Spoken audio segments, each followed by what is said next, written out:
Einekroos is nog vooral in beeld als fretten voor kei. En ik al lid deze Ljouwte Co de nieuwe culinaire trend het laatst nog voorbij gaan. Het eiwitrijke Einekroos had grote voordelen.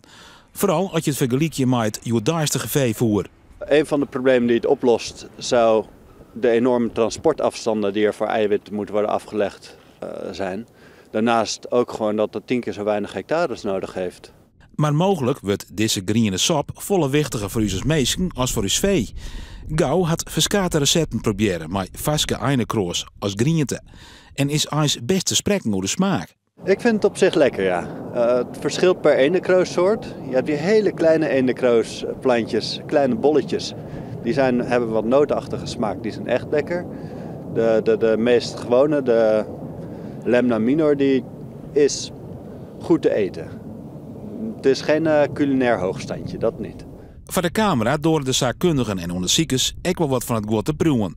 Maar dit is net wat zij uit binnen hier op de Dairy Campus. Einekroos moet geen nieuwe groente worden. Het draait om de eiwit in dat kroos. De bedoeling is dan om het eiwit eruit te halen, zodat dat als ingrediënt in bijvoorbeeld vleesvervangers of kaas of sportdrankjes of al dat soort producten ingemengd kan worden. Dat heeft ook te maken met het feit dat als we straks in 2050 met 9 miljard mensen zijn, we domweg niet genoeg vlees kunnen produceren om al die mensen van eiwit te voorzien.